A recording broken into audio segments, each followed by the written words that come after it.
20 अक्टूबर 2023 की सुबह लगभग 6:15 बजे मेरठ शहर पुलिस के कंट्रोल रूम में फोन की घंटी लंबी और जोर से बजी, जिसने सुबह के शांत माहौल को चीर दिया।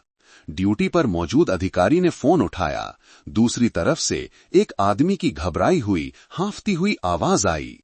हेलो, क्या ये पुलिस स्टेशन है? जल्दी से हिंडन नदी के किनारे 7 पुलिया के पास वाले हिस्से में आइए।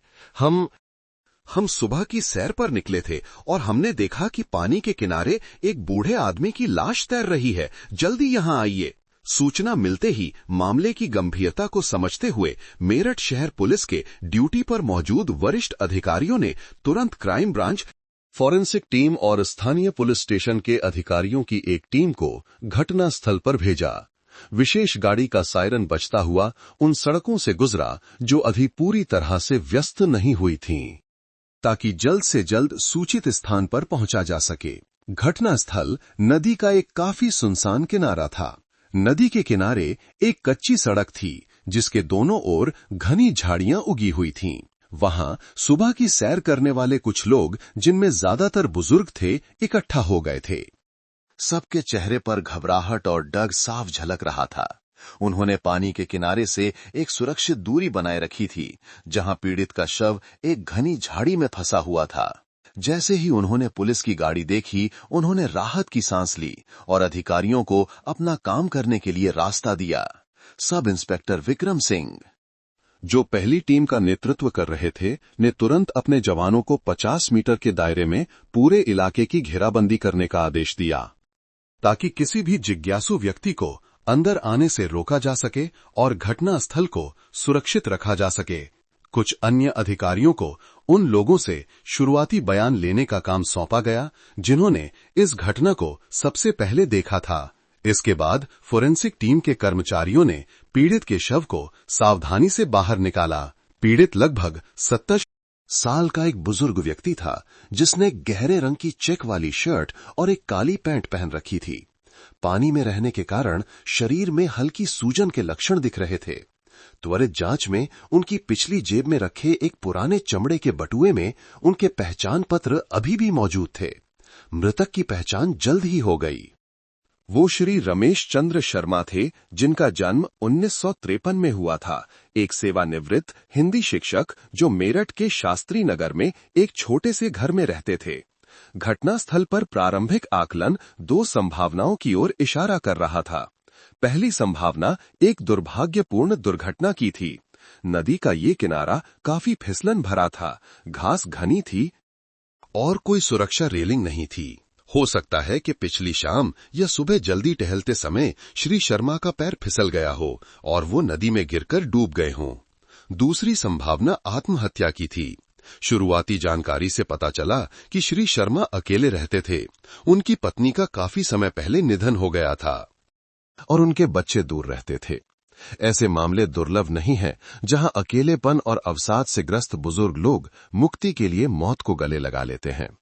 आसपास के क्षेत्र में कुछ पैरों के निशान थे, लेकिन नम जमीन और कई लोगों के चलने फिरने के कारण किसी स्पष्ट संघर्ष का कोई निशान नहीं था।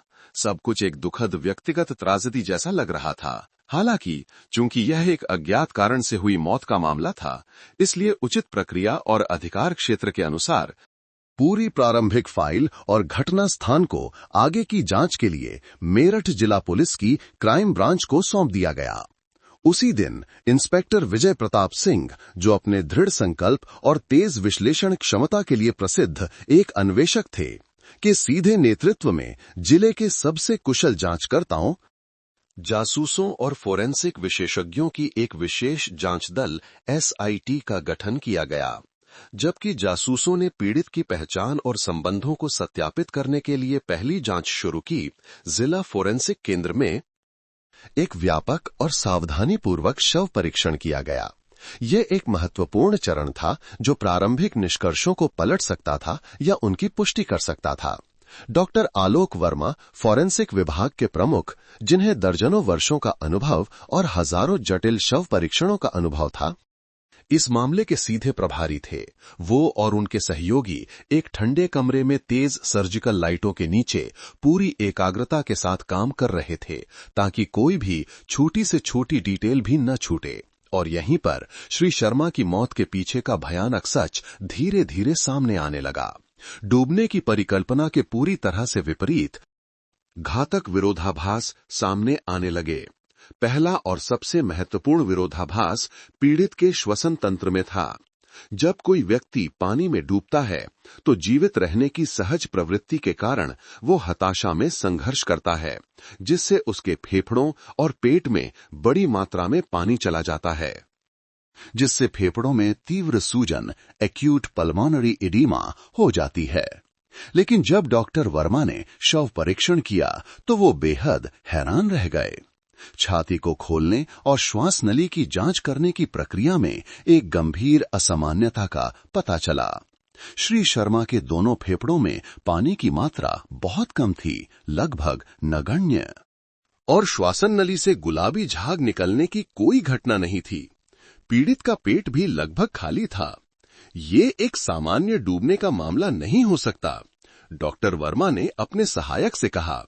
उनका स्वर गंभीर था, जबकि वो अभी भी सावधानी से अपना काम कर रहे थे। पानी की ये मात्रा दर्शाती है कि पानी के नीचे रहते हुए पीड़ित ने लगभग कोई सांस लेने की प्रतिक्रिया नहीं की। ये केवल एक ही बात साबित कर सकता है, पीड़ित की मृत्यु हो चुकी थी, या कम से कम वो पूरी तरह से बेहोश था। शरीर के पानी में डूबने से पहले ही उसने अपनी सारी प्रतिक्रिया क्षमता खो दी थी।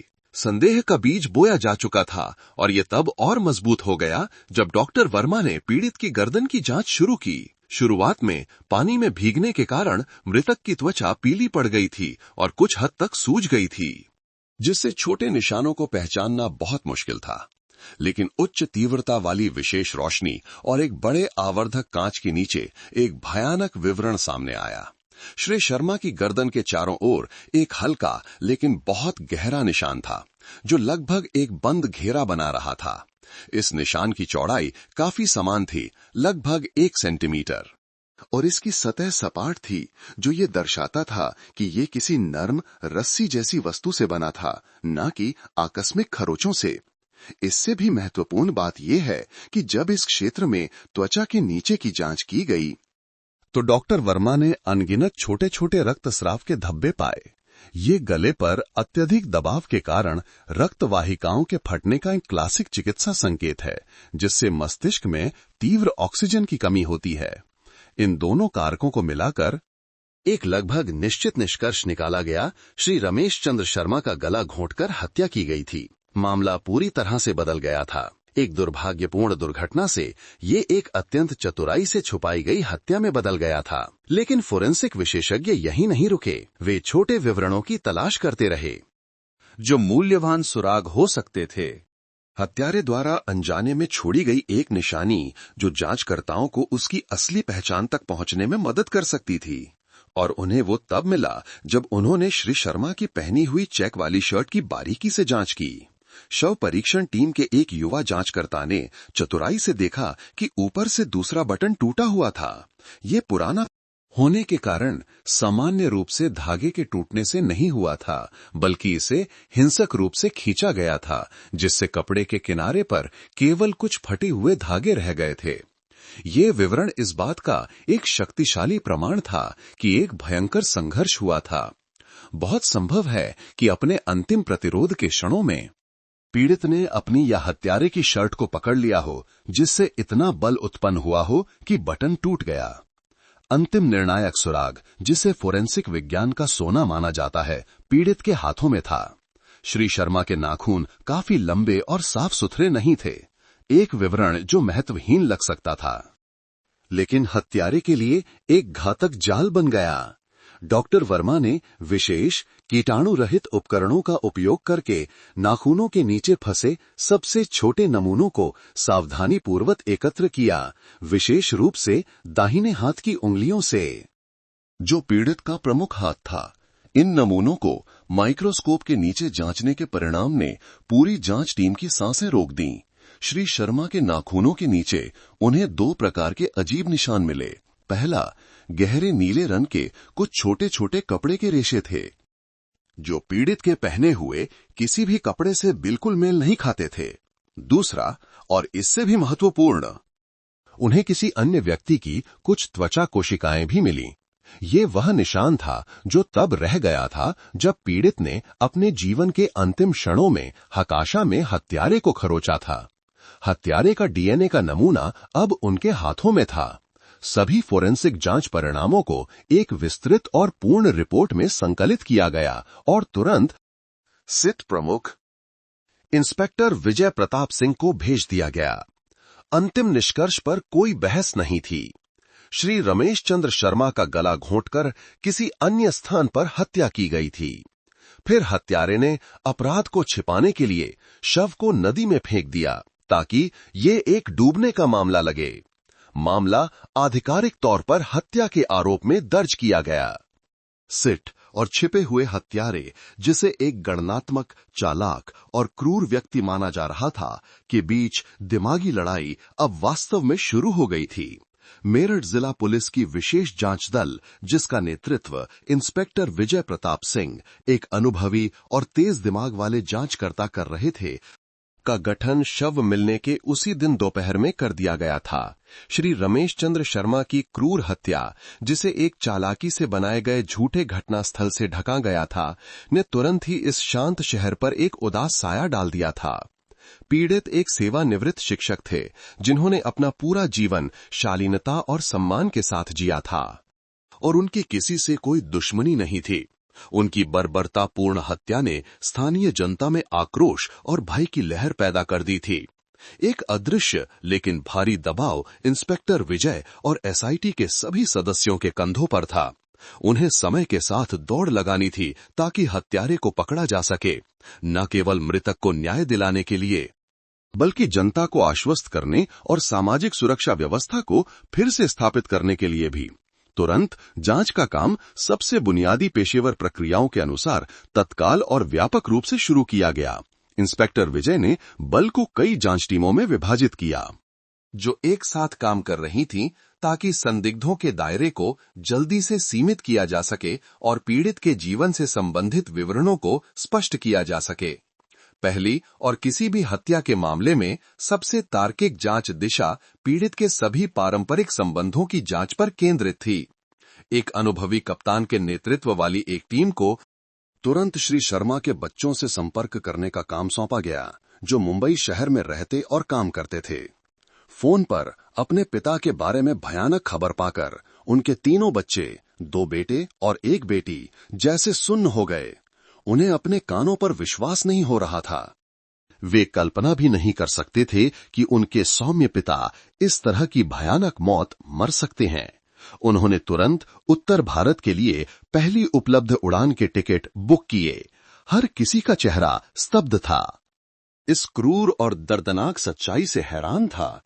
अगले दिन जांच एजेंसी के साथ बैठक के दौरान माहौल बेहद तनावपूर्ण था। श्री शर्मा के बच्चे, हालांकि उन्होंने खुद को नियंत्रित करने की बहुत कोशिश की, फिर भी अपने पिता के जीवन के बारे में बताते हुए अपने आंसू नहीं रोक सके।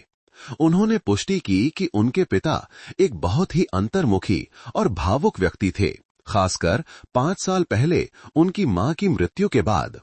वो कुछ पुराने शिक्षक मित्रों के अलावा, जिनसे वो कभी-कभी शतरंज खेलने और चाय पीने के लिए मिलते थे, किसी से ज्यादा मेलजोल नहीं रखते थे। उनका जीवन उनके छोटे से घर, बगीचे और पुरानी किताबों के इर्द गिर्द ही घूमता था। सामाजिक संबंधों के बारे में जो संघर्ष का कारण बन सकते थे, उन्होंने जोर देकर कहा कि ऐसा बिल्कुल नहीं था। उनके पिता ने जीवन में कभी किसी से ऊंची आवाज में बात नहीं की थी, न ही उनके कोई बड़े वित्तीय लेन देन या किसी के साथ कर्ज या दुश्मनी थी। जब जांचकर्ताओं ने चतुराई से पूछा कि क्या श्री शर्मा का कोई नया प्रेम संबंध था, तो सभी ने दृढ़ता से सिर हिलाया। वे अपनी मृत मां के अलावा अपने पिता के जीवन में किसी अन्य महिला के अस्तित्व के बारे में बिल्कुल नहीं जानते थे।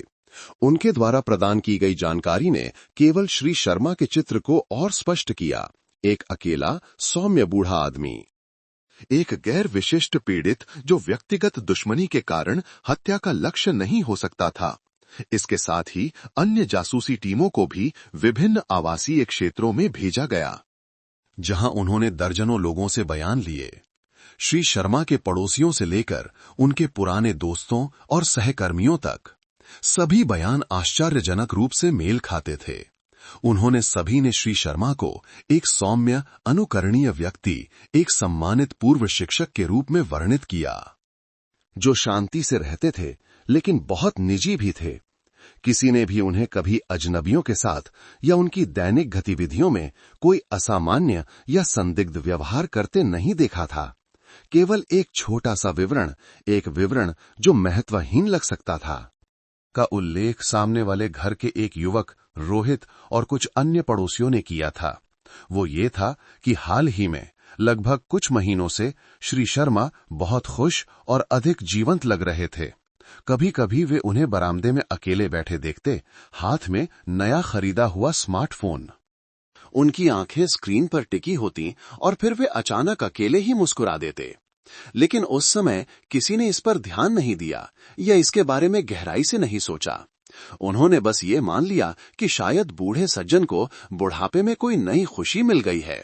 शायद वो कोई कॉमेडी शो देख रहे थे, कोई मजेदार कहानी पढ़ रहे थे, या अपने बच्चों और पोते पोतियों के साथ वीडियो कॉल पर बात कर रहे थे। कई दिनों की गहन जांच और सैकड़ों सूचनाओं को छानने के बाद पीड़ित के सामाजिक और वास्तविक संबंधों पर केंद्रित जांच की दिशा पूरी तरह से एक मृत अंत पर पहुंच गई थी। हत्यारा एक भूत की तरह लग रहा था, एक पूरी तरह से अदृश्य व्यक्ति जिसने श्री शर्मा के परिचितों के दायरे में कोई निशान नहीं छोड़ा था। एसआईटी को पहली बाधा का सामना करना पड़ा, एक अदृश्य और ठोस दीवार। एक यादृच्छिक लूट और हत्या की परिकल्पना भी सामने रखी गई, लेकिन यह वास्तव में ठोस नहीं थी, क्योंकि श्री शर्मा एक सेवानिवृत्त शिक्षक थे जिनके पास पेशेवर लुटेरों का लक्ष्य बनने के लिए कोई कीमती संपत्ति नहीं थी। और इससे भी महत्वपूर्ण बात यह है कि चतुराई से बनाया गया झूठा घटनास्थल यह दर्शाता था कि हत्यारे ने बहुत सावधानी से योजना बनाई थी, न कि ये किसी सड़क के लुटेरे का अचानक किया गया कृत्य था। देर रात एक बैठक में एसआईटी के कार्यालय में माहौल बेहद तनावपूर्ण हो गया। सिगरेट का धुआं घना था, चेहरे चिंतित और थके हुए थे। जब ऐसा लगा कि सभी रास्ते बंद हो गए हैं, तो सब इंस्पेक्टर हर्षित, एसआईटी का सबसे युवा सदस्य, जो प्रौद्योगिकी पक्ष का प्रभारी था, झिझकते हुए खड़ा हुआ और एक विचार प्रस्तुत किया। रिपोर्टिंग सर, मेरे पास एक सुझाव है, हर्षित ने कहा। उसकी आवाज थोड़ी हिचकिचा रही थी, लेकिन स्पष्ट थी। मुझे लगता है कि एक विवरण है जिसका हमने शायद गहराई से विश्लेषण नहीं किया है। वो है पीड़ित का स्मार्टफोन जो घटना स्थल से गायब था। आमतौर पर हत्या के मामलों में जब हत्यारा पीड़ित का फोन ले जाता है, तो मुख्य उद्देश्य फोन का मूल्य नहीं होता, बल्कि दोनों के बीच संपर्क के निशान मिटाना होता है। ये बताता है कि बहुत संभावना है कि हत्यारा और पीड़ित एक दूसरे को जानते थे, लेकिन ये जान पहचान शायद वास्तविक जीवन में नहीं, बल्कि किसी अन्य चैनल जैसे सोशल मीडिया के माध्यम से हुई हो। मैं इसे उस विवरण से भी जोड़ रहा हूं जो जासूसों ने पड़ोसियों से एकत्र किया है, कि हाल ही में पीड़ित अक्सर अपने फोन का उपयोग करता था और खुश दिखता था। बहुत संभव है कि हत्यारा श्री शर्मा का कोई ऑनलाइन परिचित हो और अपराध का मकसद व्यक्तिगत दुश्मनी न होकर कोई और मुद्दा हो, जैसे कि भावनात्मक या वित्तीय धोखाधड़ी। सब इंस्पेक्टर हर्षित की राय उस कमरे में एक अप्रत्याशित रोशनी की तरह चमकी जो गतिरोध में डूबा हुआ था। इंस्पेक्टर विजय, जो मामले की सूचना बोर्ड को देख रहे थे, ने अचानक अपना सिर उठाया। उनकी आंखें चमक उठीं। उन्होंने सिर हिलाया, मेज पर धीरे से हाथ मारा। उन्हें पड़ोसियों की बातें याद आईं। हाँ, एक अकेला बूढ़ा आदमी फोन का उपयोग करते समय अचानक खुश हो जाता है। बहुत संभव है कि बूढ़े आदमी का जीवन उतना सरल नहीं था जितना उसके परिवार और दोस्तों को पता था। एक और दुनिया थी, साइबर स्पेस में एक गुप्त दुनिया जिसमें उसने भाग लिया था। एक ऐसी दुनिया जिसके बारे में उसके आसपास के लोग अनजान थे। हर्षित की बात में बहुत दम है, इंस्पेक्टर विजय ने दृढ़ता से कहा। उनकी आवाज ने तनावपूर्ण चुप्पी को तोड़ दिया। हम वास्तविक दुनिया के रिश्तों पर बहुत अधिक ध्यान केंद्रित कर रहे थे और शायद इस डिजिटल युग में एक बहुत महत्वपूर्ण संभावना को नजरअंदाज कर दिया। तुरंत एक टीम को कल सुबह बैंक भेजा जाए। उनसे पिछले 1 साल के भीतर श्री रमेश चंद्र शर्मा के नाम पर पेंशन खाते और सभी बचत खातों के पूरे स्टेटमेंट प्रदान करने का अनुरोध करें। मुझे लगता है कि इस गतिरोध की दीवार को तोड़ने की कुंजी असामान्य वित्तीय लेनदेन में ही निहित है। आदेश का तुरंत पालन किया गया। आवश्यक कानूनी प्रक्रियाओं के साथ केवल 1 दिन बाद बैंक से विस्तृत स्टेटमेंट की मोटी फाइल इंस्पेक्टर विजय की मेज पर रख दी गई। पूरी जांच टीम इकट्ठा हो गई, हर पन्ने के पलटने का बेसब्री से इंतजार कर रही थी। शुरुआत में सब कुछ सामान्य था। हर महीने नियमित रूप से पेंशन जमा होती थी। कभी कभी दैनिक खर्चों के लिए छोटी छोटी नकद निकासी होती थी, लेकिन फिर जब पिछले 6 महीनों की अवधि आई तो सभी को स्तब्ध होना पड़ा। एक बहुत बड़ी असामान्यता, एक वित्तीय तूफान ने सेवानिवृत्त शिक्षक के खाते को तहस नहस कर दिया था। सबसे पहले 1 लाख, 3 लाख और फिर 5 लाख रुपए के छोटे छोटे ट्रांसफर लेनदेन की उपस्थिति थी, जो बढ़ती आवृत्ति के साथ दिखाई दे रहे थे। फिर पेंशन खाते से लाखों रुपए की बड़ी रकम निकाली गई, जब तक कि ये लगभग खाली नहीं हो गया। और झटके का चरम तब था जब लगभग 1 महीने पहले श्री शर्मा की बचत पुस्तिका में पूरी राशि, एक ऐसी राशि जो करोड़ों में थी, वो संपत्ति जो उन्होंने अपने पूरे शिक्षण जीवन में बचाई थी, एक ही बार में निकाल ली गई थी। जांचकर्ताओं के दिल जैसे बैठ गए। एक मितव्ययी जीवन जीने वाला, सावधानी से खर्च करने वाला एक बूढ़ा आदमी इतनी बड़ी रकम का उपयोग किस लिए कर सकता था? और जवाब प्राप्तकर्ता की जानकारी के कॉलम में ही था। छोटे से लेकर बड़े तक सभी ट्रांसफर लेनदेन, एक भी लेनदेन छूटे बिना एक ही बैंक खाते में एक ही नाम पर किए गए थे। इंस्पेक्टर विजय ने लाल कलम उठाई। तनाव और थोड़ी उत्तेजना से उनका हाथ थोड़ा कांप रहा था। उन्होंने उस नाम पर गोला बनाया जो पन्ने पर दिखाई दे रहा था। पूरा कमरा सन्न था। केवल अधिकारियों की भारी सांसों की आवाज सुनाई दे रही थी। वो अदृश्य भूत जिसे वे कई दिनों से खोजने के लिए संघर्ष कर रहे थे, अब प्रकट हो गया था। नंबर 1 संदिग्ध का चित्र अंततः सामने आ गया था, जो सफेद कागज पर काली स्याही से स्पष्ट रूप से छपा था। पूजा वर्मा। जांच को एक नई दिशा मिली थी, एक ऐसी दिशा जो पहले से कहीं ज्यादा स्पष्ट थी। कानून का जाल बिछना शुरू हो गया था। बैंक स्टेटमेंट पर लाल स्याही से घेरा गया नाम पूजा वर्मा पूरी एसआईटी का केंद्र बिंदु बन गया। ये अंधेरे समुद्र के बीच अचानक चमकने वाले एक प्रकाश स्तंभ की तरह था, जो गतिरोध के तूफान के बीच लड़खड़ाते जांच के जहाज को रास्ता दिखा रहा था। एसआईटी के बैठक कक्ष में जो माहौल कई दिनों से तनावपूर्ण और भारी था, वो अचानक एक तात्कालिकता और दृढ़ संकल्प से बदल गया। पहले की सारी थकान और निराशा गायब हो गई। अब उनके पास एक लक्ष्य था, एक ठोस चित्र था जिसका पीछा करना था, न कि अनिश्चितता में भटकना। इंस्पेक्टर विजय प्रताप सिंह ने तुरंत एक आपात बैठक बुलाई। उनकी आवाज दृढ़ और निर्णायक थी। उन्होंने जासूसी टीमों को कई दिशाओं में विभाजित करने के निर्देश दिए, जो एक साथ गुप्त रूप से और तेजी से काम कर रही थीं, ताकि पूजा वर्मा नामक व्यक्ति की पहचान और पता लगाया जा सके। पहली जांच टीम, जिसका नेतृत्व क्राइम ब्रांच के एक उप प्रमुख कर रहे थे, को सीधे बैंक और प्रशासनिक प्रबंधन एजेंसियों के साथ काम करने का काम सौंपा गया। खाता संख्या और खाता पंजीकृत करने के लिए उपयोग किए गए आधार कार्ड नंबर की जानकारी से व्यक्ति की पूरी पहचान निर्धारित करना बिल्कुल भी मुश्किल नहीं था। केवल कुछ घंटों के भीतर 26 वर्षीय पूजा वर्मा का पूरा प्रोफाइल इंस्पेक्टर विजय की मेज पर था। फाइल में दी गई जानकारी ने एसआईटी के संदेह को और गहरा कर दिया। पूजा वर्मा मेरठ की मूल निवासी नहीं थी। उसका स्थायी पता उत्तराखंड के एक गरीब पहाड़ी जिले में था। इससे भी महत्वपूर्ण बात यह है कि वो किसी भी कला महाविद्यालय की अंतिम वर्ष की छात्रा नहीं थी, जैसा कि शायद उसने कहानी गढ़ी थी। उसके स्कूल रिकॉर्ड से पता चला कि पूजा ने 11वीं कक्षा में ही पढ़ाई छोड़ दी थी। उसके बाद उसका अतीत काफी जटिल था। वो अक्सर घर से भाग जाती थी, कई अस्थायी काम करती थी और उसका कोई स्थिर पेशा नहीं था। उसका सबसे हालिया अस्थायी पता जो उसने पंजीकृत कराया था, वो मेरठ के सदर बाजार इलाके की एक छोटी सी गली में स्थित एक साधारण किराए के मकान का था। एक सिहरन पैदा करने वाली संयोग की बात तुरंत ऑपरेशनल मैप पर सामने आई। वो किराए का घर उस जगह से केवल 3 किलोमीटर दूर था जहां श्री शर्मा का शव मिला था। ये दूरी इतनी कम थी कि रात के अंधेरे में जल्दी और आसानी से आया जाया जा सकता था। संदेह का घेरा इस व्यक्ति के चारों ओर खतरनाक रूप से कसने लगा था।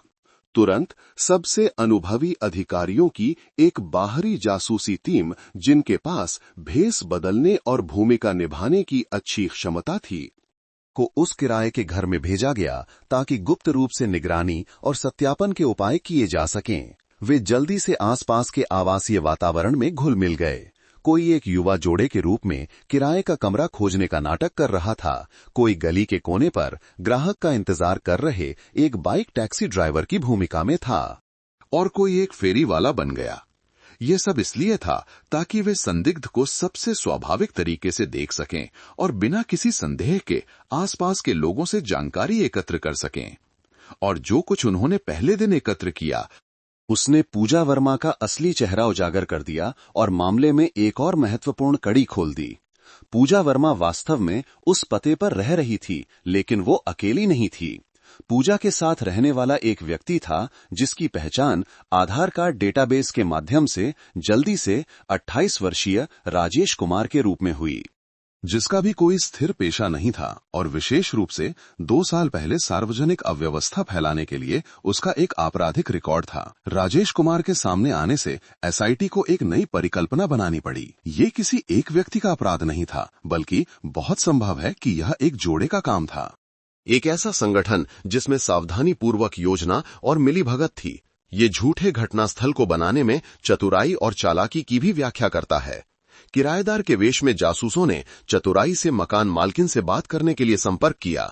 मकान मालकिन एक मध्यम आयु वर्ग की ईमानदार और संदेह रहित महिला ने बहुत मूल्यवान जानकारी प्रदान की। उनके अनुसार ये जोड़ा लगभग आधे साल पहले ही यहां किराए पर रहने आया था। शुरुआत में वे काफी शांत, सादे तरीके से रहते थे और आर्थिक रूप से तंग लग रहे थे। हर महीने का किराया भी देर से चुकाते थे, लेकिन लगभग 3-4 महीने पहले उनका जीवन अचानक से बेहतर हो गया। उनका कोई स्थिर काम धंधा नहीं है साहब।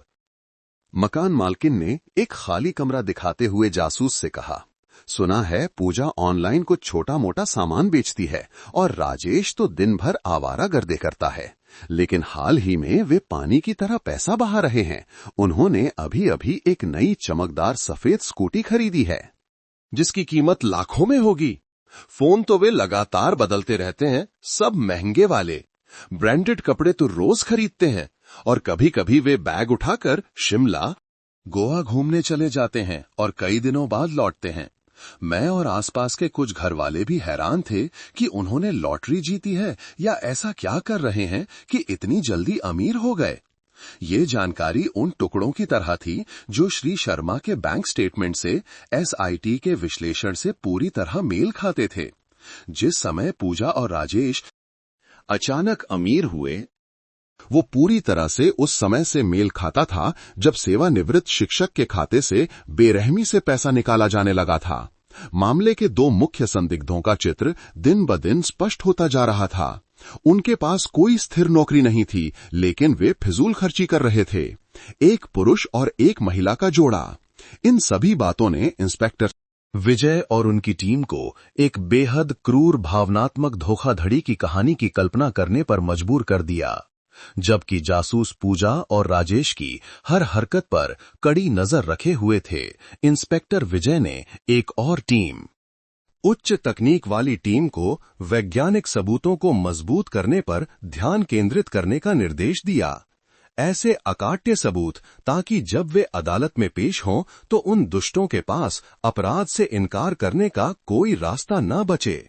सब इंस्पेक्टर हर्षित, जिसने महत्वपूर्ण सुझाव दिया था, कि सीधे नेतृत्व वाली फोरेंसिक तकनीक टीम को दूरसंचार प्रदाताओं के साथ काम करने का काम सौंपा गया। भले ही श्री शर्मा का फोन नष्ट कर दिया गया था, लेकिन कॉल हिस्ट्री, संदेश और सबसे महत्वपूर्ण, पूजा और राजेश द्वारा उपयोग किए जा रहे 2 फोन नंबरों का सेल आईडी लोकेशन डेटा अभी भी सर्वर सिस्टम पर संग्रहित था और एक दिन की कड़ी मेहनत के बाद विश्लेषण के परिणाम ने एक ठोस सबूत, एक अकाट्य सबूत प्रदान किया। हत्या की रात लगभग 7:55 बजे से 9 बजे तक पूजा वर्मा और राजेश कुमार के दोनों फोन नंबरों के सिग्नल एक ही दूरसंचार टावर से एक साथ प्रसारित हो रहे थे। इस टावर का कवरेज क्षेत्र हिंडन नदी के किनारे के इलाके को कवर करता था, ठीक उसी जगह जहां श्री शर्मा की हत्या हुई थी। डेटा ने यह भी दिखाया कि इससे पहले लगभग 7:30 बजे उनके सिग्नल अभी भी उनके किराए के घर के इलाके में थे और 9:15 के बाद उनके सिग्नल वापस उनके किराए के घर के इलाके में चले गए। इस आवाजाही के कार्यक्रम ने उनके झूठ को उजागर कर दिया था। यदि उन्होंने कोई बहाना बनाने का इरादा किया होता तो वो विज्ञान के निर्जीव लेकिन बिल्कुल सटीक डेटा द्वारा पूरी तरह से खारिज कर दिया गया था। उसी समय एक और टीम को एक और भी कठिन और धैर्य की आवश्यकता वाले कार्य का सामना करना पड़ रहा था। पूजा और राजेश के किराए के घर से नदी के किनारे तक जाने वाले सभी संभावित मार्गों पर निवासियों और व्यापारियों के सभी सुरक्षा कैमरा फुटेज की जांच करना। ये काम भूसे के ढेर में सुई खोजने जैसा था। दर्जनों विभिन्न कैमरों से सैकड़ों घंटे की रिकॉर्डिंग को बिना एक सेकंड भी छोड़े सावधानीपूर्वक देखना था, लेकिन दृढ़ता और दृढ़ संकल्प के साथ लगभग 2 दिन और रात बिना सोए चमत्कार हुआ। कंप्यूटर स्क्रीन पर आंखें गड़ाए एक युवा जासूस ने कार्यालय में खुशी से चिल्लाया। उसे एक मुख्य सड़क पर स्थित एक निर्माण सामग्री की दुकान के सुरक्षा कैमरे से निकाली गई एक धुंधली रिकॉर्डिंग मिली थी। वीडियो हालांकि गुणवत्ता में कम और रात के कारण शोरगुल वाला था, फिर भी हत्या की रात लगभग 7:32 बजे एक पुरुष और एक महिला को एक सफेद स्कूटी पर एक साथ जाते हुए रिकॉर्ड किया था, जो नदी के किनारे की ओर जा रहे थे। हालांकि चेहरे स्पष्ट रूप से नहीं दिख रहे थे, लेकिन स्कूटी का विशिष्ट डिजाइन, ड्राइवर पुरुष का कद और पीछे बैठी महिला का कद राजेश और पूजा की स्कूटी और पहचान की विशेषताओं से पूरी तरह मेल खाता था। इससे भी महत्वपूर्ण बात यह है कि लगभग 1 घंटे 45 मिनट बाद उसी कैमरे ने इस स्कूटी को विपरीत दिशा में लौटते हुए रिकॉर्ड किया। सबूत बहुत स्पष्ट थे, वे एक दूसरे से जुड़े हुए थे, एक दूसरे को मजबूत कर रहे थे, एक अटूट जाल बना रहे थे।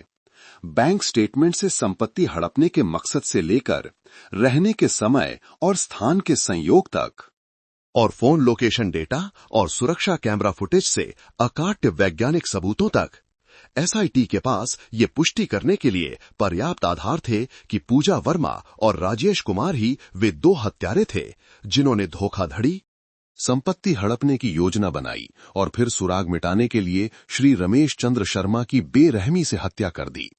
इंस्पेक्टर विजय प्रताप सिंह ने मामले की सूचना बोर्ड को देखा, जहां पूजा और राजेश की तस्वीरें पीड़ित की तस्वीर के बगल में लगी हुई थीं। उनका चेहरा सख्त हो गया, उनकी आंखों में दृढ़ संकल्प की चमक थी। उन्होंने डेस्क फोन उठाया और टीमों से संपर्क किया। क्या सभी टीमें तैयार हैं? पूजा वर्मा और राजेश कुमार के खिलाफ तत्काल गिरफ्तारी और तलाशी का वारंट लोक अभियोजक कार्यालय द्वारा अनुमोदित किया जा चुका था। हम अभी कार्यवाही करेंगे। पूर्ण गोपनीयता और आश्चर्य की आवश्यकता है। दोनों को एक साथ पकड़ना है। उन्हें भागने या सबूत नष्ट करने का कोई मौका नहीं देना है। अंतिम फैसले की घड़ी आ गई थी। न्याय का जाल जो इतने दिनों से चुपचाप बिछाया जा रहा था, अब खींचा जाने वाला था। 26 अक्टूबर 2023 की देर शाम, जब दिन की आखिरी किरणें मेरठ शहर की छतों पर पीला रंग बिखेरने लगी थीं, न्याय का जाल चुपचाप लेकिन पूरी तरह से कसकर बिछा दिया गया था। पूजा वर्मा और राजेश कुमार के सदर बाजार स्थित किराए के घर की ओर जाने वाली छोटी गली के आसपास का पूरा इलाका एसआईटी के बाहरी जासूसों द्वारा गुप्त रूप से घेर लिया गया था। वे आम लोगों के भेष में थे। कोई गली के नुक्कड़ पर चाय की दुकान पर पुरानी मोटरसाइकिल पर बैठा था, कोई टहल रहे एक जोड़े का नाटक कर रहा था, और कोई एक मजदूर था जो अभी अभी काम से लौटा था और फोन पर बात कर रहा था। इलाके की हर हरकत, हर आने जाने का रास्ता पुलिस बल के नियंत्रण में था। इस घनी आबादी वाले इलाके में कोई भी ये नहीं पहचान सकता था कि एक विशेष रूप से गंभीर हत्या का मामला अपने अंत के करीब था। एक अस्थायी कमांड सेंटर में जो कुछ 100 मीटर दूर खड़ी एक बिना नीली बत्ती वाली कार में बनाया गया था। इंस्पेक्टर विजय प्रताप सिंह छिपे हुए कैमरों से आ रही तस्वीरों को ध्यान से देख रहे थे और वॉकी टॉकी पर रिपोर्ट सुन रहे थे। सब कुछ तैयार था। पूजा वर्मा और राजेश कुमार के खिलाफ तत्काल गिरफ्तारी और तलाशी का वारंट, जिसे लोक अभियोजक कार्यालय ने मंजूरी दे दी थी, उनकी जेब में था। वो जानते थे कि कार्रवाई का समय आ गया है। किसी भी देरी से ये दो चालाक लोमड़ियां खतरे को भांप सकती हैं और भागने या बचे हुए महत्वपूर्ण सबूतों को नष्ट करने की कोशिश कर सकती हैं। उन्होंने अपनी घड़ी देखी। समय ठीक 5:30 था। ये एक आदर्श समय था जब लोग अभी अभी काम से लौटे थे। किराए के कमरों के इलाके में माहौल काफी शोरगुल वाला और जीवंत था, जो बल की कार्रवाई को सबसे अच्छी तरह से छिपाएगा। टीम 1, टीम 2, क्या आप पिछले दरवाजे की स्थिति में हैं? इंस्पेक्टर विजय ने वॉकी टॉकी पर धीमी और दृढ़ आवाज में पूछा। रिपोर्टिंग कमांडर, टीम 1 और 2 स्थिति में हैं। पीछे से किसी भी भागने के रास्ते को रोकने के लिए तैयार हैं। अच्छा, इंस्पेक्टर विजय ने सिर हिलाया। मुख्य टीम तैयार हो जाओ, हम 5 मिनट में कार्रवाई करेंगे। पूर्ण आश्चर्य की आवश्यकता है। दोनों संदिग्धों को जल्दी से काबू में करो। पहली प्राथमिकता बल और आसपास के लोगों की सुरक्षा सुनिश्चित करना है। 5 मिनट बाद उस छोटी गली में एक सामान्य डिलीवरी ट्रक धीरे धीरे अंदर आया और किराए के घर के ठीक सामने रुक गया। ट्रक का पिछला दरवाजा खुला, लेकिन सामान के बजाय लगभग 10 क्राइम ब्रांच के जवान चुस्त लड़ाकू वर्दी में बिजली की गति से नीचे कूद गए। एक टीम लीडर के नेतृत्व में वे पूजा और राजेश के किराए के कमरे के पास हल्के कदमों और पेशेवर तरीके से आगे बढ़े। पूरी कार्रवाई 30 सेकंड से भी कम समय में हुई। इतनी तेजी से कि पड़ोसियों को यह भी पता नहीं चला कि क्या हो रहा है। 2 सबसे मजबूत जवान जो विशेष ताला तोड़ने वाले उपकरण ले जा रहे थे, आगे बढ़े। कमांडर से संकेत मिलने के बाद एक शक्तिशाली और निर्णायक धक्के से पतले प्लाईवुड का बना किराए के कमरे का दरवाजा टूट गया और अंदर गिर गया। सब स्थिर रहो, पुलिस! एक शक्तिशाली आवाज गूंजी जब जवान अंदर घुसे। किराए के कमरे का दृश्य सामने आया। पूजा और राजेश पूरी तरह से अनजान फर्श पर बैठकर टीवी देख रहे थे। उनके सामने रात के खाने की थाली और कुछ बियर के कैन रखे थे। महंगे ब्लूटूथ स्पीकर से बज रहा तेज संगीत अचानक पुलिस बल के आने से दब गया। ठंडी बंदूकों और भावहीन सख्त चेहरों का सामना करते हुए पूजा वर्मा ने एक भयानक चीख मारी। उसके हाथ से चॉपस्टिक फर्श पर गिर गई। उसका खूबसूरत चेहरा, जो एक पल पहले खुश था, अचानक पीला पड़ गया, जैसे खून की एक बूंद भी न बची हो। इस बीच राजेश कुमार एक पल के तीव्र सदमे के बाद अधिक जिद्दी निकला। वो उछलकर खड़ा हुआ। विरोध करने के इरादे से जल्दी से एक बियर की बोतल पकड़ ली, लेकिन इससे पहले कि वो कुछ कर पाता, एक पुलिस अधिकारी ने एक कुशल दांव से उसे नीचे गिरा दिया और उसके दोनों हाथों को उसकी पीठ के पीछे कसकर बांध दिया। ठंडी हथकड़ी की 2 क्लिक की आवाज ने किसी भी प्रतिरोध को समाप्त कर दिया। राजेश चुप रहा। उसकी आंखें गुस्से से पुलिस अधिकारियों को घूर रही थीं, लेकिन वो जानता था कि सब कुछ वास्तव में खत्म हो गया है। दोनों को जल्दी से पूरी तरह से काबू में कर लिया गया और तत्काल तलाशी वारंट के निष्पादन के दौरान एक जगह चुपचाप बैठने का आदेश दिया गया। किराए के कमरे की तलाशी हालांकि तंग थी, फिर भी बहुत सावधानी पूर्वक और पेशेवर तरीके से की गई। हर वस्तु, हर कोने को फोरेंसिक अधिकारियों द्वारा बारीकी से जांचा गया और जो कुछ उन्होंने पाया उसने एक अजीब विरोधाभासी तस्वीर पेश की। कमरा केवल 15 वर्ग मीटर का था। दीवारें पीली और नमी युक्त थीं। और फर्नीचर में केवल कुछ बुनियादी सस्ती चीजें थीं। लेकिन इनके बीच में इतनी शानदार वस्तुएं थीं जो जगह से बिल्कुल अलग थीं। कमरे के कोने में खड़ी चमकदार सफेद स्कूटी, मेज पर चार्ज हो रहे 2 नवीनतम मॉडल के आईफोन और एक टूटी फूटी अलमारी में अनगिनत ब्रांडेड कपड़े और हैंडबैग थे, जिन पर अभी भी टैग लगे हुए थे। एक जर्जर नींव पर बनी विलासिता ठीक उसी तरह जैसे उनका आनंदमय जीवन अपराध और पीड़ित के खून पर बना था। तलाशी के दौरान जांचकर्ताओं ने सभी महत्वपूर्ण सबूत जब्त कर लिए। मोटरसाइकिल और 2 फोन के अलावा उन्हें पूजा वर्मा के नाम पर पहचान पत्र, बैंक कार्ड और हाल ही में खरीदी गई महंगी वस्तुओं के कई बिल भी मिले। लेकिन जिस सबूत का इंस्पेक्टर विजय को सबसे ज्यादा इंतजार था, वो अभी तक सामने नहीं आया था। हत्या का हथियार।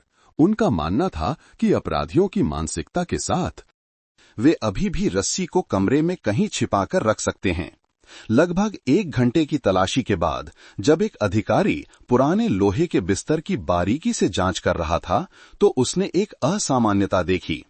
बिस्तर के नीचे कुछ पुरानी चप्पलों के अलावा एक छोटा कार्डबोर्ड बॉक्स था, जिसे अंधेरे कोने में गहराई से धकेल दिया गया था। जब उसने बॉक्स को बाहर निकाला और खोला, तो सभी ने अपनी सांस रोक ली। अंदर बड़े करीने से लपेटी हुई लगभग 1 मीटर लंबी गहरे नीले रंग की नायलॉन की रस्सी थी।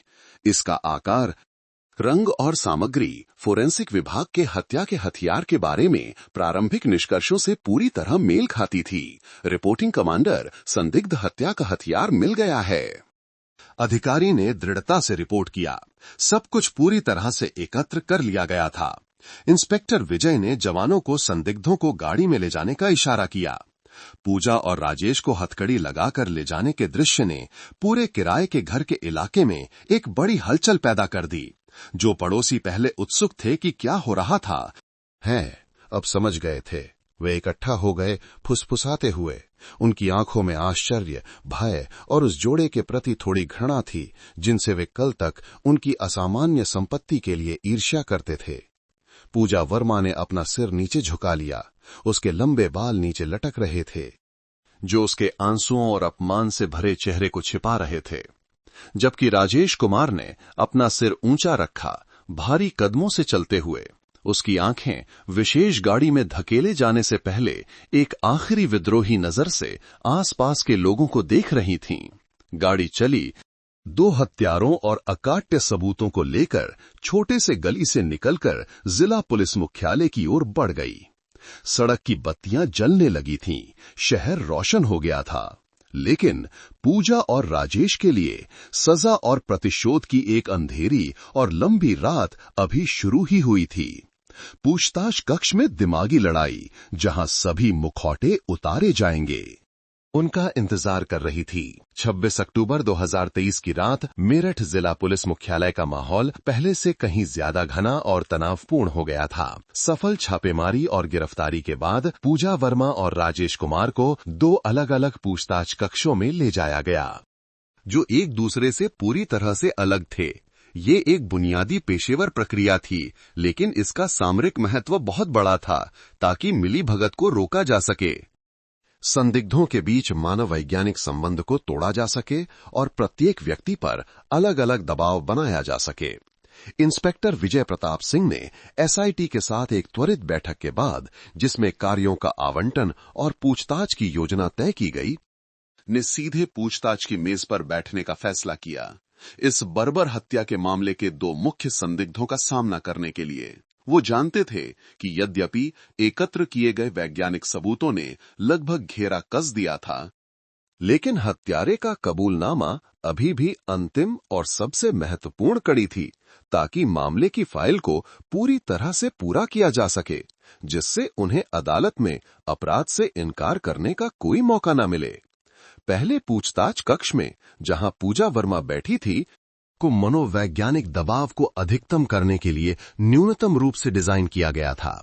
4 दीवारें हल्के नीले रंग की थीं, कोई खिड़की नहीं थी, केवल एक लोहे की मेज थी जो फर्श से जुड़ी हुई थी और 2 कुर्सियां थीं। छत से सफेद नियॉन की रोशनी सीधे नीचे चमक रही थी, जिससे कमरे में सब कुछ ठंडा और कठोर लग रहा था, जिसमें थोड़ी भी गर्मी नहीं थी। पूजा कुर्सी पर सिकड़ी हुई बैठी थी। उसके हथकड़ी लगे हाथ मेज पर रखे थे।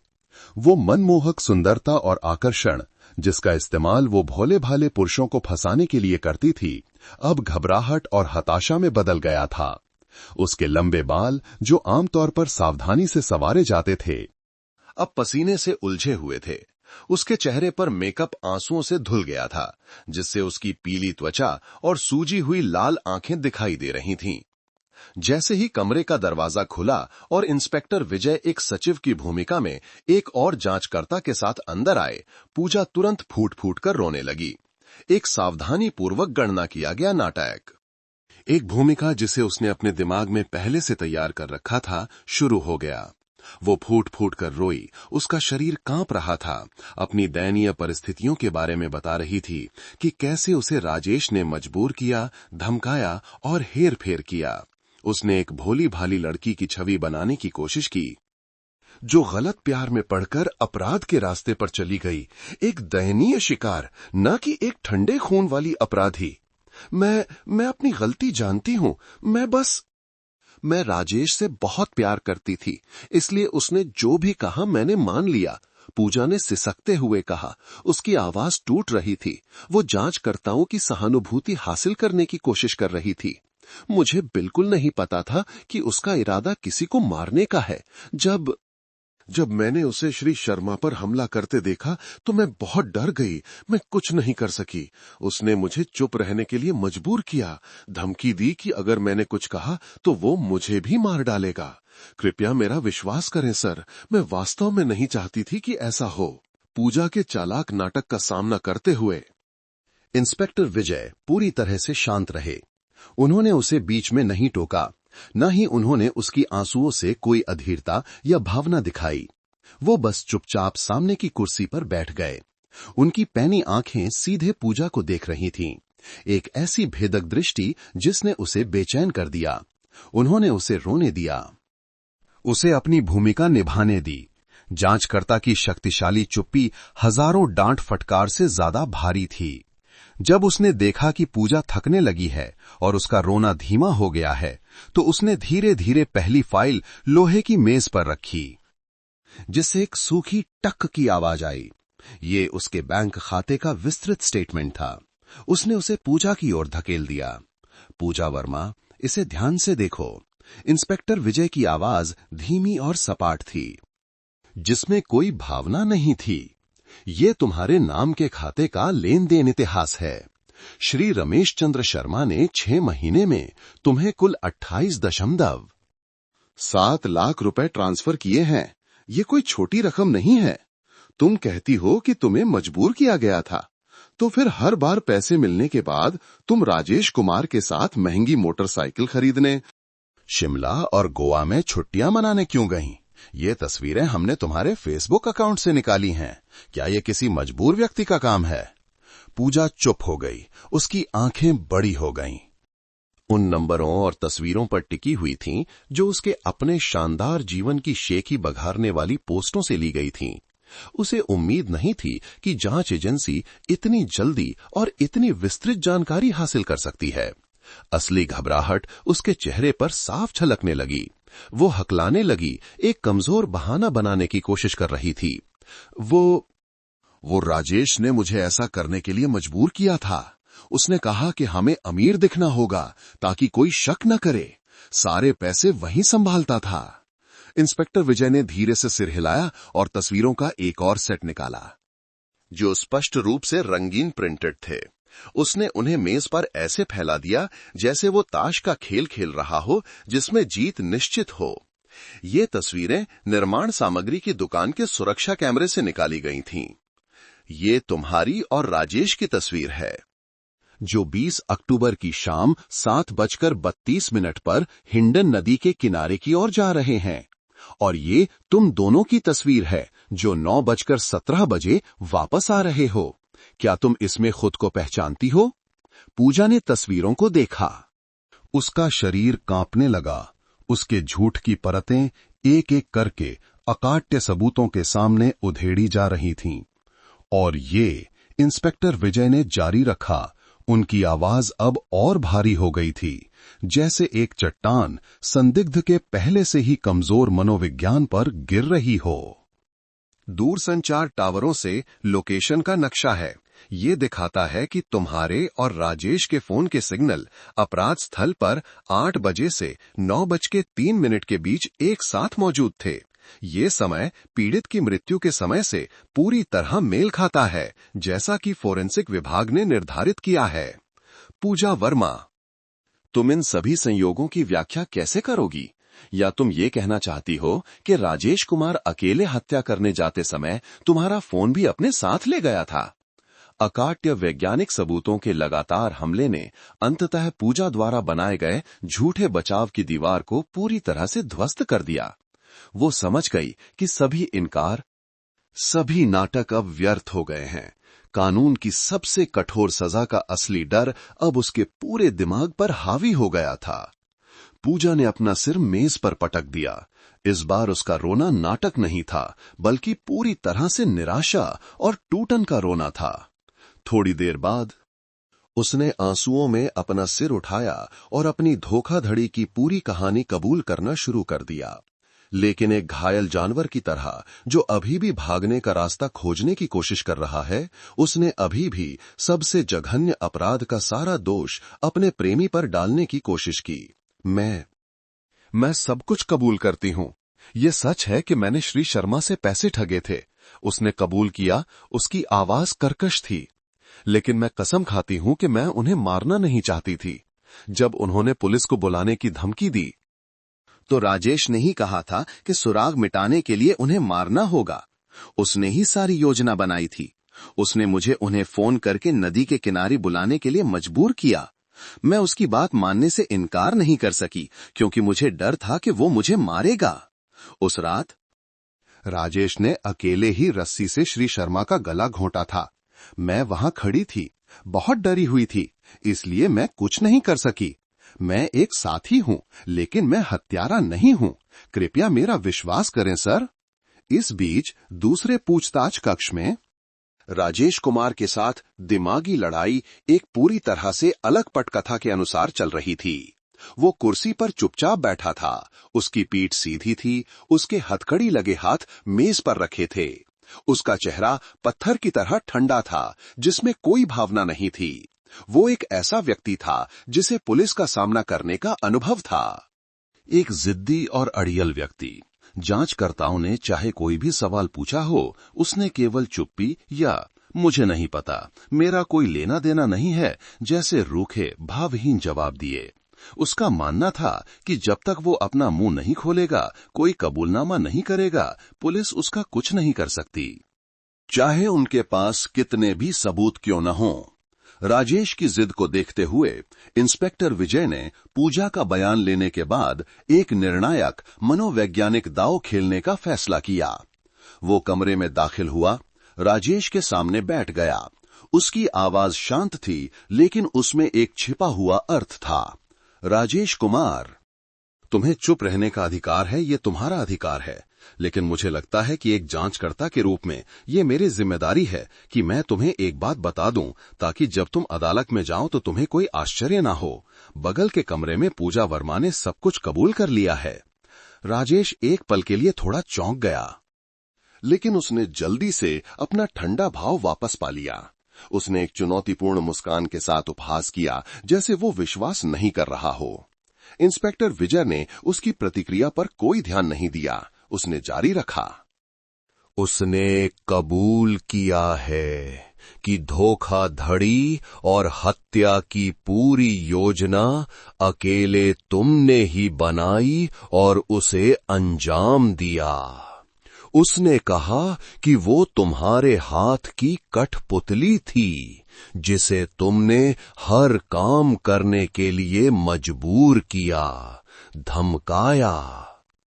पैसे ठगने से लेकर श्री शर्मा को मिलने की जगह पर बुलाने तक उसने ये भी बहुत विस्तार से बताया है कि तुमने अकेले ही उस नीले नायलॉन की रस्सी का इस्तेमाल किया जो हमें तुम्हारे बिस्तर के नीचे मिली थी, श्री शर्मा का गला घोटने के लिए। और वो, क्योंकि वो बहुत डरी हुई थी, बस देखती रही। इस बयान के साथ और इस तथ्य के साथ कि वो जांच एजेंसी के साथ सहयोग कर रही है, बहुत संभव है कि उसे कानून की ओर से नरमी मिले और तुम हत्या की साजिश रचने और संपत्ति लूटने के मुख्य आरोपी के रूप में और अपने अड़ियल रवैये के साथ। तुम जानते हो कि तुम्हारी सबसे बड़ी सजा क्या इंतजार कर रही है? इंस्पेक्टर विजय के शब्द एक अदृश्य हथौड़े की तरह थे जो राजेश कुमार के मनोविज्ञान पर जोर से पड़े। विश्वासघात, उस प्रेमिका से एक खुला और बेशर्म विश्वासघात जिस पर वो पूरा भरोसा करता था, जिसके साथ उसने आनंद लिया था, जिसके साथ उसने अपराध किया था, ने उसे स्तब्ध कर दिया। अकेले ही सारे अपराध का बोझ उठाने, मौत की सजा का सामना करने की संभावना, जबकि उसका साथी उसे धोखा देकर हल्की सजा पा सकता है। ने उस चुप्पी की दीवार को पूरी तरह से तोड़ दिया जिसे उसने बनाने की कोशिश की थी। गुस्सा और पीठ में छुरा घोंपने की भावना उमड़ पड़ी जिसने सभी गणनाओं, सभी जिद को दबा दिया। वो जानता था कि उसे छोड़ दिया गया है, खेल वास्तव में खत्म हो गया है। उसकी इतनी हिम्मत कि वो ऐसा कहे, राजेश दहाड़ा। पहली बार अपनी शांति खोते हुए उसकी आंखें गुस्से से लाल हो गईं। उसकी हथकड़ी लगी मुट्ठियां इतनी कस गईं कि उसकी उंगलियों के जोड़ सफेद पड़ गए। और फिर जैसे एक टूटा हुआ बांध उसने सब कुछ उगलना शुरू कर दिया, एक भी विवरण छिपाए बिना। उसकी आवाज में नफरत और कड़वाहट थी। उसने न केवल अपने अपराधों को कबूल किया, बल्कि पूजा को और गहराई से खींचने की कोशिश की। पूरी योजना में उसकी सक्रिय भूमिका को उजागर किया। पूछताछ कक्ष में मनोवैज्ञानिक लड़ाई का परिणाम आ गया था। विश्वासघात के कारण उपजा गुस्सा राजेश कुमार की जिद्दी चुप्पी की दीवार को पूरी तरह से तोड़ने वाला अंतिम उत्प्रेरक बन गया था। उसने अब अपने लिए कोई रहस्य नहीं रखा। जैसे लगातार बारिश के बाद एक बांध टूट जाता है, उसने अपने और पूजा वर्मा के सभी अपराधों का कबूलनामा उगल दिया। ये किसी पश्चाताप करने वाले की तरह नहीं, बल्कि एक ऐसे व्यक्ति की नफरत और कड़वाहट के साथ था जो अपनी प्रेमिका को भी अपने साथ खाई में खींचना चाहता था। राजेश के बयान को जब पूजा के गणनात्मक और आत्मरक्षात्मक बयानों के साथ रखा गया, तो एसआईटी के जांचकर्ताओं को अपराध की पूरी प्रक्रिया की एक भयावह और विस्तृत तस्वीर बनाने में मदद मिली। जो तंग किराए के कमरे में पनपे अंधेरे षड्यंत्रों से लेकर हिंडन नदी के किनारे शांत रात के नीचे ठंडे खून वाले कृत्य तक थी। सच्चाई वैसी बिल्कुल नहीं थी जैसी पूजा वर्मा ने आंसुओं में चित्रित करने की कोशिश की थी। वो एक मजबूर शिकार नहीं थी, एक कठपुतली नहीं थी जिसे नचाया जा रहा था। इसके विपरीत वो एक सक्रिय कड़ी थी, एक चालाक और क्रूर साथी जिसने हत्या के इरादे का बीज बोया था और उसे अपने लालच और डर से सींचा था। राजेश के बयान के अनुसार पूजा ही थी जिसने महिलाओं की संवेदनशीलता और कई महीनों तक श्री शर्मा के मनोविज्ञान को हेरफेर करने के अनुभव के साथ सबसे पहले पीड़ित के रवैये में बदलाव और उसके संदेह भरे शब्दों को पहचाना था। उसने राजेश से पहले ही पकड़े जाने के खतरे को भांप लिया था। सब कुछ उस फेटफुल रात को श्री शर्मा के पूछताछ वाले फोन कॉल के बाद शुरू हुआ, जब उन्होंने पुलिस को बुलाने की धमकी दी। तो पूजा ही थी जो अत्यधिक घबराहट में आ गई थी। उसकी घबराहट केवल जेल जाने के डर से नहीं थी, बल्कि उस सोने का अंडा देने वाली मुर्गी को खोने के अफसोस और गुस्से से भी मिली हुई थी, जिसे उसने इतने परिश्रम से पाला था, जो अब उसके हाथ से फिसलने वाली थी और उस शानदार जीवन को बर्बाद करने वाली थी जिसका वो आनंद ले रही थी। तंग किराए के कमरे में पूजा ही थी जो पिंजरे में बंद जानवर की तरह घूम रही थी, अपने बाल नोच रही थी, लगातार सबसे बुरे परिदृश्यों को सामने रख रही थी। अब क्या करें? राजेश, अगर उसने सच में पुलिस को बुला लिया तो हम मारे जाएंगे। सारा पैसा मेरे खाते में ट्रांसफर हुआ है, मैं ही नाम पर हूं, मुझे ही सबसे भारी सजा मिलेगी। वो कराह रही थी, उसकी आवाज में नाराजगी थी। राजेश शुरुआत में एक पूर्व अपराधी की मानसिकता के साथ केवल भागने के बारे में सोच रहा था। उसने सोचा कि बस दूर भागकर किसी ऐसी जगह पर जहां कोई उन्हें नहीं जानता, जैसे कि दक्षिण भारत, सब कुछ शांत हो जाएगा। लेकिन पूजा ने उस विचार को तुरंत खारिज कर दिया। अब हम कहां भाग सकते हैं? आधार कार्ड, बैंक खाता, सब कुछ मेरे असली नाम पर है। अगर पुलिस ने हमें ढूंढ लिया तो हम आसमान में भी नहीं बच सकते। इसके अलावा जो पैसा बचा है वो भी ज्यादा नहीं है। हम कुछ महीनों में सब खर्च कर देंगे। क्या हम फिर से उस दयनीय जीवन में वापस जाएंगे? मैं ये बर्दाश्त नहीं कर सकती। यही वो वाक्य था, वो वाक्य जो असीम लालच और वर्तमान शानदार जीवन को छोड़ने की अनिच्छा को दर्शाता था, जिसने राजेश के दिमाग में एक और भी अंधकारमय विचार, एक और भी अंतिम समाधान डाला। उसने अपनी प्रेमिका को देखा, एक खूबसूरत लड़की, लेकिन जिसका दिल स्वार्थ और व्यावहारिकता से भरा था। उसने महसूस किया कि वे दोनों एक कोने में धकेल दिए गए थे। पीछे हटने का कोई रास्ता नहीं था। और राजेश जैसे अपराधियों की दुनिया में जब पीछे हटने का कोई रास्ता नहीं होता तो वे रास्ते में आने वाली दीवार को तोड़ने का विकल्प चुनते हैं, चाहे उसकी कीमत कितनी भी चुकानी पड़े। तो तुम क्या चाहती हो? राजेश ने पूछा। उसकी आवाज कर्कश हो गई। उसकी आंखें पूजा को परख रही थीं। पूजा थोड़ी देर चुप रही। उसकी आंखें शून्य में देख रही थीं। उसके दिमाग में एक ठंडी गणना चल रही थी। अंत में उसने फुसफुसाया, एक ऐसा वाक्य जो इतना धीमा था कि जरूरत पड़ने पर इनकार किया जा सके, लेकिन इतना स्पष्ट था कि बगल वाले के दिमाग में इरादा बो सके। क्यों न हम कोई ऐसा तरीका खोजें जिससे वो फिर कभी बोल न सके। वो वाक्य ही चिंगारी थी। उसने राजेश कुमार के अंदर सो रहे शैतान को भड़का दिया।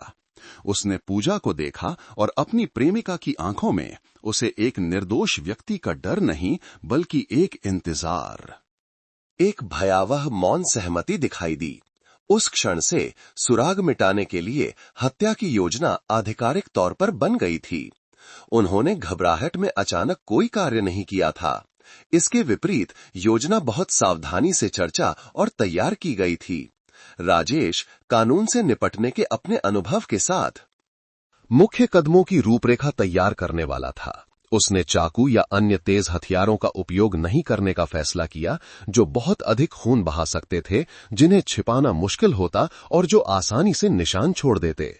उसने एक नायलॉन की रस्सी चुनी, एक हथियार जो पीड़ित का गला घोंटने के लिए आसान था, कम स्पष्ट निशान छोड़ता था और अगर कमरे में पाया जाता तो आसानी से समझाया जा सकता था।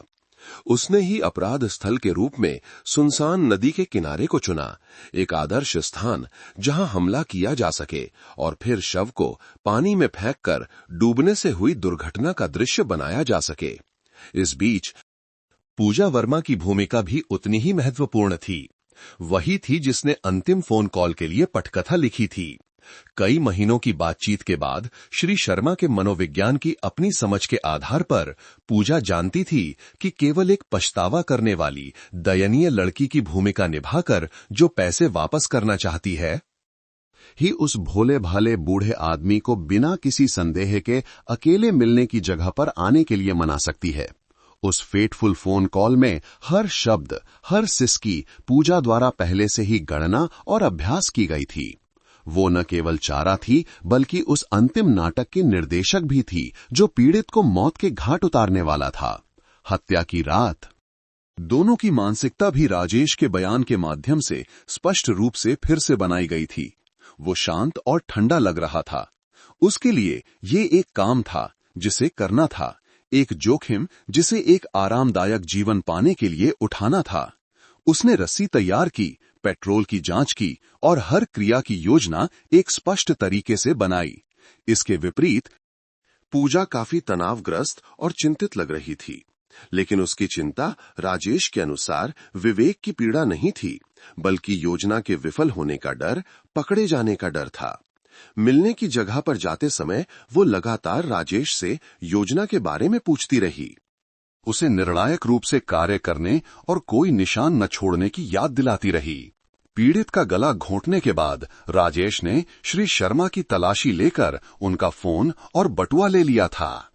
इस कार्यवाही के दो उद्देश्य थे। पहला, फोन में सभी संपर्क के निशान मिटाना था। दूसरा, कुछ अंतिम संपत्ति लेना था और यदि आवश्यक हो तो इसे लूट और हत्या का मामला बनाया जा सकता था। राजेश के बयान ने यह भी पुष्टि की कि श्री शर्मा के शव को नदी में फेंकने के बाद रास्ते में पूजा ने कोई घबराहट या रोना नहीं दिखाया। इसके विपरीत उसने राहत की सांस ली, जैसे कि एक बोझ उतर गया हो। उसने शांति से राजेश के साथ चर्चा की कि श्री शर्मा का फोन कहां फेंकना है और पीड़ित के बटुए में बचे कुछ 100 रुपए आपस में बांट लिए। एक ऐसे व्यक्ति की हत्या में सहायता करने के बाद उसकी ठंडी भावहीनता, जिसने उसे पूरे दिल से प्यार किया और उसे प्रदान किया, ने उसके चरित्र के अंतिम पतन को दिखाया। दोनों हत्यारों के विस्तृत बयानों के साथ मामले की पूरी तस्वीर पूरी तरह से फिर से बना दी गई थी। एसआईटी ने तुरंत अगली कानूनी कार्रवाई शुरू कर दी। उन्होंने राजेश कुमार और पूजा वर्मा को अपराध स्थल पर वापस ले जाकर जांच का पुनर्निर्माण किया, जिसमें पूरे आपराधिक कृत्य को फिर से दोहराया गया। ये पुनर्निर्माण जिला लोक अभियोजक कार्यालय की कड़ी निगरानी में हुआ। नदी के किनारे का पूरा इलाका सील कर दिया गया था। राजेश कुमार ने कैदी की वर्दी में अंधेरे में छिपने, एक डमी द्वारा अभिनीत पीड़ित पर हमला करने और उसका गला घोंटने और पूजा के साथ शव को उठाकर नदी में फेंकने की क्रिया को ठंडे खून से दोहराया, जबकि पूजा वर्मा पूरी प्रक्रिया के दौरान कांपती और रोती रही। एक नाटक जिसे वह जारी रखे हुए थी। पुनर्निर्माण पूरी तरह से बयानों और पिछली जांच के परिणामों से मेल खाता था। श्री शर्मा के नाखूनों के नीचे त्वचा कोशिकाओं से प्राप्त डीएनए नमूने भी जांच के लिए भेजे गए और परिणाम राजेश कुमार के डीएनए नमूने से 100% मेल खाते थे। उनके किराए के कमरे से बरामद नायलॉन की रस्सी भी पीड़ित की गर्दन पर निशान के साथ समान सामग्री और आकार की होने की पुष्टि की गई थी। श्री शर्मा की शर्ट पर बचे धागों के टुकड़ों का भी विश्लेषण किया गया ताकि इस बात के सबूत को और मजबूत किया जा सके कि एक संघर्ष के दौरान बटन टूट गया था। बयानों, भौतिक सबूतों, वैज्ञानिक जांच के परिणामों से लेकर इलेक्ट्रॉनिक डेटा तक सभी सबूतों को इकट्ठा किया गया, जिससे एक ठोस निर्विवाद मामले की फाइल तैयार हुई। मेरठ जिला पुलिस की जांच एजेंसी ने राजेश कुमार के खिलाफ हत्या और लूट के 2 आरोपों में आरोप पत्र दायर करने का फैसला किया। संगठित होने, बर्बरतापूर्ण तरीके से अपराध करने और दूसरे अपराध को छिपाने जैसे गंभीर कारकों के साथ पूजा वर्मा को भी उपरोक्त दोनों अपराधों में एक साथी के रूप में आरोपित किया गया। पूरी फाइल, मामला और संदिग्धों को कानून के समक्ष मुकदमा चलाने के लिए संबंधित लोक अभियोजक कार्यालय में स्थानांतरित कर दिया गया। न्याय अंतिम मुकदमे में उनका इंतजार कर रहा था। गिरफ्तारी के 4 महीने बाद 15 फरवरी 2024 की एक देर सर्दियों की सुबह 2 अभियुक्तों राजेश कुमार और पूजा वर्मा के खिलाफ हत्या और लूट के मामले की सार्वजनिक सुनवाई मेरठ जिला एवं सत्र न्यायालय में शुरू हुई। इस मामले ने अपनी रोमांचक और दुखद घटनाओं के साथ कई महीनों तक स्थानीय जनता में एक बड़ा सदमा पैदा किया था। सुबह से ही अदालत के गेट के बाहर बड़ी संख्या में लोग जमा हो गए थे। वे मुकदमे को देखने, 2 हत्यारों के चेहरों को अपनी आंखों से देखने और कानून से एक निष्पक्ष और उचित फैसले का इंतजार करने आए थे। राष्ट्रीय और स्थानीय समाचार एजेंसियों के कई पत्रकार भी अपने कैमरों और वीडियो कैमरों के साथ मौजूद थे, जो साल के सबसे चर्चित मामलों में से एक पर रिपोर्ट करने के लिए तैयार थे। अदालत कक्ष के अंदर माहौल गंभीर और भारी था। पीड़ित के परिवार के लिए आरक्षित सीटों पर श्री रमेश चंद्र शर्मा के 3 बच्चे चुपचाप बैठे थे। उनके चेहरे अंतहीन दर्द में डूबे हुए थे। जिस दिन से उनके पिता की अन्यायपूर्ण मृत्यु हुई थी, वे एक भी रात चैन से नहीं सो पाए थे। वे दक्षिण से यहां हत्यारों को सजा पाते देखने के लिए नहीं, बल्कि अपने सम्मानित पिता के लिए अंतिम न्याय पाने के लिए आए थे। ठीक 8 बजे प्रिजाइडिंग जज ने सुनवाई शुरू करने की घोषणा की। 2 अभियुक्तों राजेश कुमार और पूजा वर्मा को पुलिस द्वारा अदालत कक्ष में लाया गया। हॉल में सभी की निगाहें उन पर टिकी थीं। राजेश कुमार नीले और सफेद धारीदार कैदी की वर्दी में गिरफ्तारी के दिन से पतला और सांवला लग रहा था, लेकिन उसका चेहरा अभी भी ठंडा और लापरवाह था। वो भारी कदमों से चला, बिना इधर उधर देखे। और फिर लगभग एक विद्रोही रवैये के साथ कटघरे में खड़ा हो गया। इसके विपरीत पूजा वर्मा पूरी तरह से टूटी हुई लग रही थी। वो अंदर आते ही सिसक सिसक कर रोने लगी। उसका पतला शरीर कांप रहा था और 2 महिला पुलिस अधिकारियों को उसे दोनों तरफ से सहारा देना पड़ा। वो लगातार अपना सिर झुकाए हुए थी। उसके लंबे बाल नीचे लटक रहे थे, जो उसके पीले चेहरे को छिपा रहे थे। वो सबसे दयनीय और बेचारी छवि बनाने की कोशिश कर रही थी। सुनवाई जिला लोक अभियोजक के आरोप पत्र के साथ शुरू हुई, एक दृढ़ स्पष्ट आवाज में। अभियोजक ने 2 अभियुक्तों की पूरी आपराधिक प्रक्रिया को फिर से दोहराया।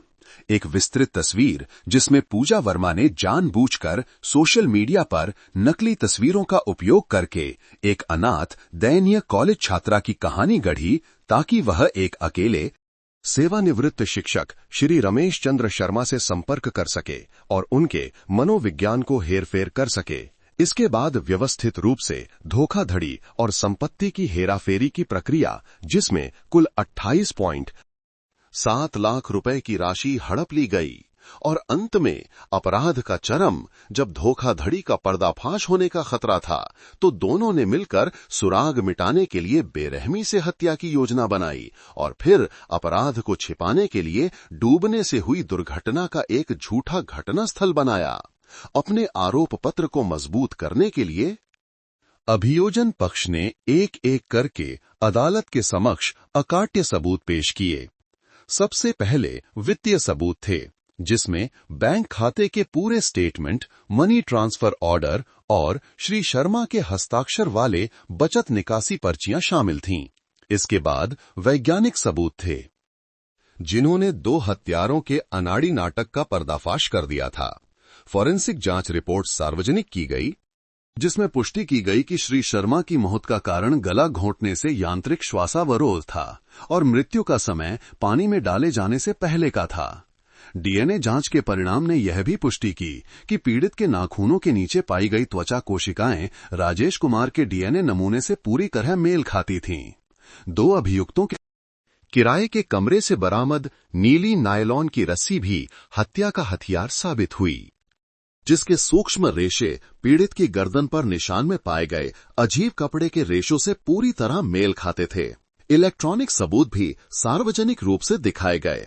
दूरसंचार टावरों से लोकेशन डेटा ने हत्या की रात पूजा और राजेश की आवाजाही के कार्यक्रम का पर्दाफाश कर दिया, जिससे पता चला कि दोनों पीड़ित की हत्या के समय घटना स्थल पर एक साथ मौजूद थे। सुरक्षा कैमरे से निकाले गए धुंधले वीडियो, हालांकि चेहरे स्पष्ट नहीं थे, ने भी उनके आपराधिक मार्ग को और मजबूत करने में योगदान दिया। पूछताछ के दौरान अदालत और अभियोजक के तीखे सवालों का सामना करते हुए 2 अभियुक्तों ने पूरी तरह से विपरीत रवैया दिखाया। राजेश कुमार ने रूखे और संक्षिप्त जवाब दिए। उसने हत्या का कृत्य स्वीकार किया, लेकिन एक ठंडे, उदासीन रवैये के साथ। उसने कोई पछतावा नहीं दिखाया और इसे केवल परेशानी को हल करने के लिए एक आवश्यक कार्य माना। अभियुक्त का उसे मारने का कोई इरादा नहीं था। राजेश ने बेशर्मी से जवाब दिया, लेकिन उसने पुलिस को बुलाने की धमकी दी। अगर हम पकड़े जाते तो मुझे और पूजा को जेल जाना पड़ता। मैं जेल नहीं जाना चाहता था, इसलिए मुझे ऐसा करना पड़ा। इस बीच पूजा वर्मा ने अपना नाटक जारी रखा। वो पूरी पूछताछ के दौरान रोती रही, लगातार जोर देकर कहती रही कि उसे मजबूर किया गया, राजेश द्वारा धमकाया और पीटा गया। अभियुक्त ने केवल पैसे ठगे थे हुजूर, पूजा ने सिसकते हुए कहा। मैं जानती हूं कि ऐसा करना गलत था, लेकिन मैं सच में किसी को मारना नहीं चाहती थी। ये राजेश की वजह से था। उसने मुझे श्री शर्मा को फोन करके नदी के किनारे बुलाने के लिए मजबूर किया। उसने धमकी दी कि अगर मैंने उसकी बात नहीं मानी तो वो मुझे भी मार डालेगा। मैं बहुत डर गई थी, इसलिए मैं कुछ और नहीं कर सकी।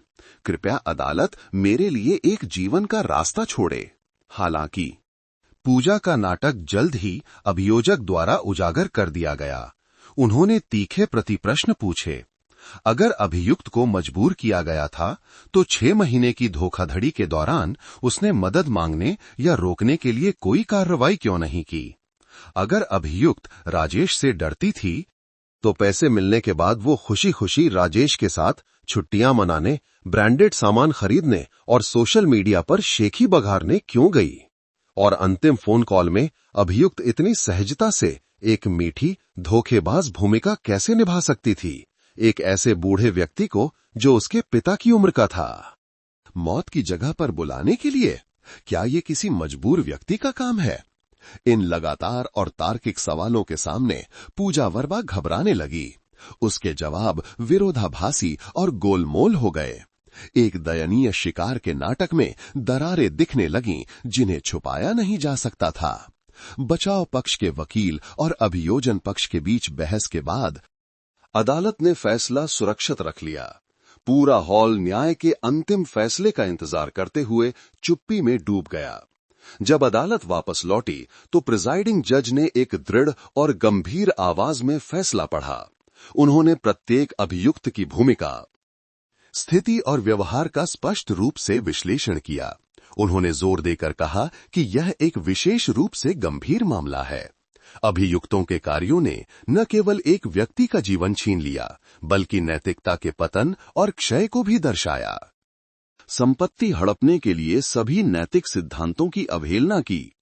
उनके कार्यों ने जनता में अत्यधिक आक्रोश पैदा किया, सामाजिक सुरक्षा और व्यवस्था की स्थिति पर प्रतिकूल प्रभाव डाला और एक निवारक, शैक्षिक और सामान्य निवारण के रूप में एक बहुत ही कठोर सजा की आवश्यकता थी राजेश कुमार के लिए। अदालत ने माना कि अभियुक्त सीधे तौर पर हत्या के कृत्य को अंजाम देने वाला था, जिसमें संगठित होने, बर्बरतापूर्ण तरीके से अपराध करने और दूसरे अपराध को छिपाने जैसे गंभीर कारक थे।